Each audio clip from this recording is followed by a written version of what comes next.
expliquer un peu les trades qu'on a fait et pourquoi on les a fait. Petit donc débrief, on reste sur une signature prévue entre l'Iran et les US, ok.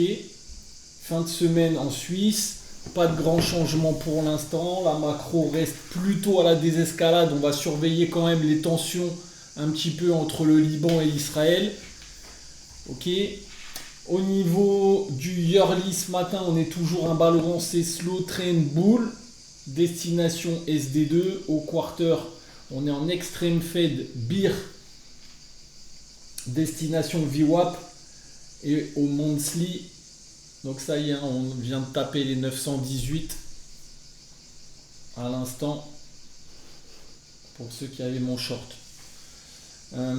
Quarter extreme fed bear, on reste dans cette bougie de contrôle, on casse pas cette mèche pour l'instant avec du volume, on peut pas encore dire que les volumes se réimbalancent puisque on n'a pas confirmé des volumes aussi au-dessus du DV pour l'instant, ok. Et on casse pas cette mèche avec assez de volume à mon goût, je l'ai laissé en extreme fed et j'ai visiblement bien fait tant qu'on tient les 25 100.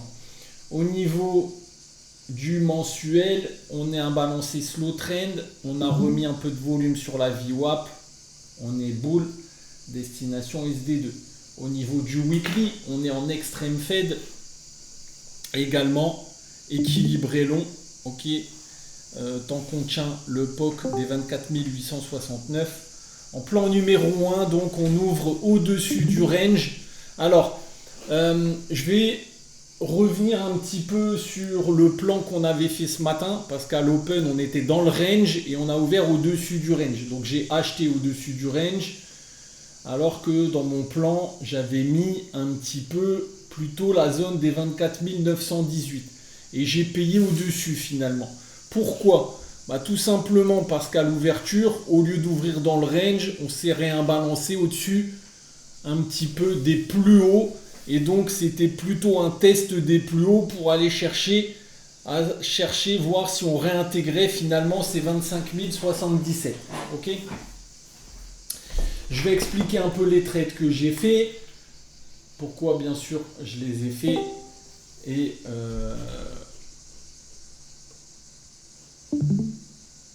avec bien sûr comme d'habitude les setups du tape qui vont bien.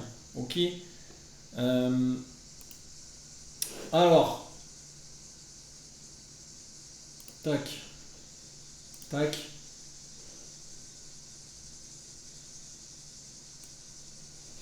Donc ici, hop, je vous mets le tape cash et on va surveiller donc les signaux. Ok, donc chercher des achats sur le premier TPO.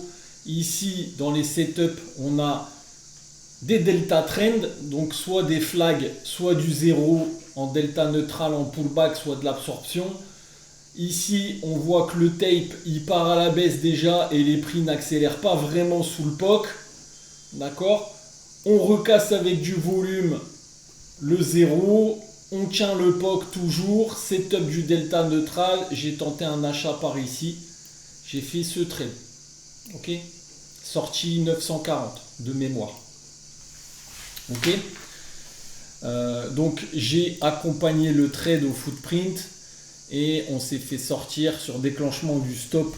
Alors suiveur, c'est pas un stop suiveur que je mets, c'est un stop que je fais évoluer avec les patterns du footprint et on a été sorti à 940. Ok, dans cette zone,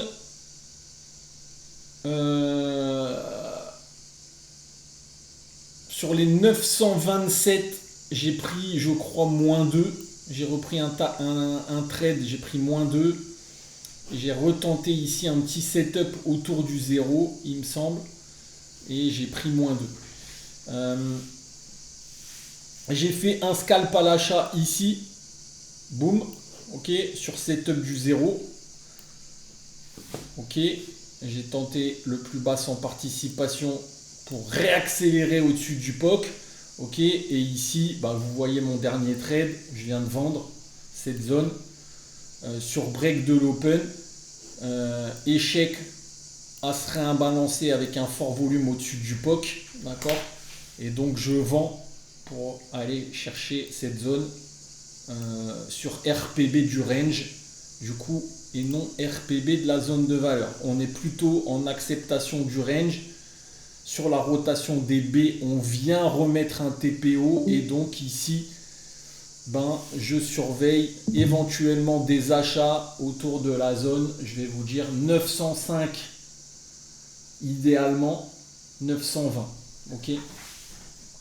Tant qu'on ne remet pas de volume dans la VA, on est en compression d'IB, on peut aller retester le range, se redéséquilibrer au-dessus du range. Si vous voulez un truc un peu plus sérieux que les 900, 905, parce que ça, il n'y a pas de volume, et c'est essayer un peu de chercher le point bas sur le setup du 0. Ça peut être un peu piégeux et on peut très bien, comme on est autour du 0, aller faire une agression de la VH pour aller chercher le POC, d'accord, sans participation éventuellement, ok, ou alors sur le setup du 0. Et donc, vaut mieux attendre dans ces cas-là qu'on rejette, qu'on recasse le range, qu'on recasse le POC et sur absorption du POC éventuellement, ou même attendre de casser les plus hauts sur RPB du compo de 4 jours, c'est encore mieux. D'accord, ça veut dire que ici on se réimbalance en termes de volume et on remet du volume, on se réimbalance partout. Ok. Est-ce que tout est clair dans mes explications? Est-ce qu'il y a des questions? Voilà, je viens d'être fait sur ma target. Donc voilà, bilan de la matinée pour moi. Donc j'ai encore un petit trade, un dernier lot que j'ai gardé quand même, mais un peu plus de 400 points dans l'IB, ce qui est très très bien. Avec, j'ai pris un stop quand même de -2, d'accord. Donc voilà, c'est ce que j'expliquais à mes élèves. C'est pas les pertes et les gains qui comptent, c'est combien vous perdez par rapport à ce que vous mettez. Là, vous voyez que j'ai fait un trade quand même perdant aujourd'hui, et malgré tout, je suis largement en gain sur la session. Ok, donc c'est vraiment, si vous voulez faire le métier de trader, c'est vraiment se détacher des trades perdants. C'est pas ce qui compte de faire un trade gagnant ou un trade perdant. On peut très bien être un bon trader et réaliser des trades perdants. Ok, c'est le jeu, j'ai envie de dire, mais c'est refuser de perdre énormément. D'accord. Donc là, je vais baisser mon stop loss. Maintenant, je vais le mettre ici à 24 930. Ok, voilà. Et ceux qui veulent assurer, c'est fin du trade sur les 880 903. Ok, fin du trade sur la vente qu'on a faite de 980. Ok, on est venu chercher la SD -1,5, -2. Donc on solde notre position, on surveille le setup du 0 éventuellement. Ok. Le graphe ci-dessous, c'est bien le RTH, c'est bien le RTH sous Kenson. Contrat juin, je vais jusqu'à la fin de l'échéance sur le REX. L'échéance, c'est demain 13h. Compensation 13h du DAX, 11h pour l'Eurostoxx. Donc demain matin, je basculerai sur le contrat septembre.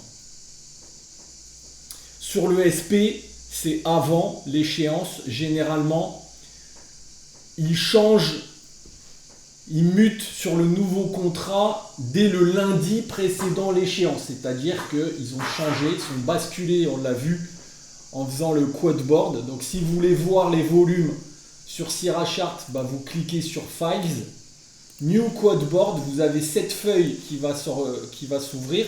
Vous allez dans Symbole, vous mettez Find. Si vous voulez regarder sur quel marché il y a le plus de volume, vous allez donc ici, on trade le DAX. Donc dans DAX Index, vous allez sur le contrat de juin, ici 2026, vous mettez OK. Vous additionnez et vous le comparez au contrat de septembre, par exemple 2026, OK. Vous faites Close et ici, vous pouvez lire les volumes. OK. Donc nous sommes sur le FFUSDDM26. d'accord, vous voyez que les contrats, ils sont... Bon, ce matin, ils étaient plus gros sur le FUS. Là, ils viennent de basculer plus élevé sur le DDU, donc sur le contrat septembre. Donc, cette journée, ce sera la dernière journée où on tradera sur ce contrat. Okay, ce matin, en pré-market, ils étaient encore plus importants avant 8 heures sur l'échéance. Ok, de juin. Est-ce que tout est clair? Mais bon, c'est sensiblement égal pour l'instant. Ok, il n'y a pas de grosse différence.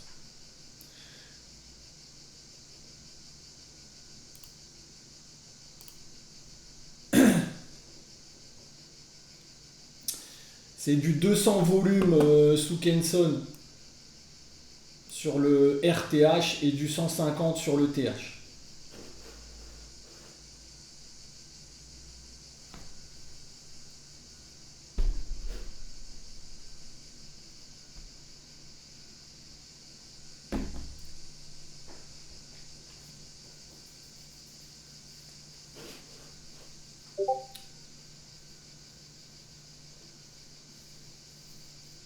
« 200. »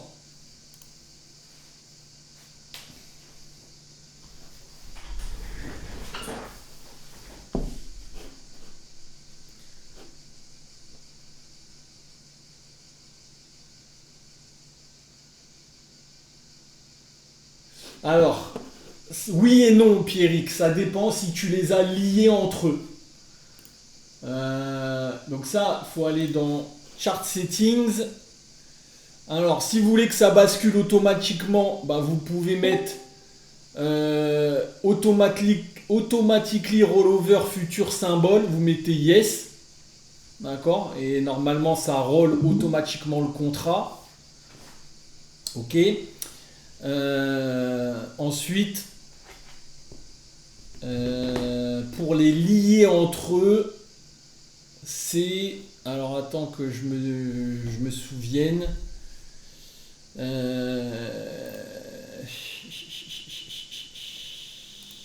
sais même plus c'est dans quoi ça, il y a tellement de trucs là-dedans. Donc tu peux les lier. Voilà, c'est linking. Et ici, voilà, vous avez des numéros, d'accord? Et vous pouvez lier plusieurs graphiques. Donc vous mettez les numéros de graphiques que vous voulez lier entre eux. Ok? Si vous les mettez tous, du coup, tu n'as qu'à changer sur un, ça changera automatiquement sur les autres. Ok? Sinon, si tu ne les as pas linkés entre eux, il faudra faire sur tous les graphes. Ok? Allez. Voilà pour ce petit débriefing.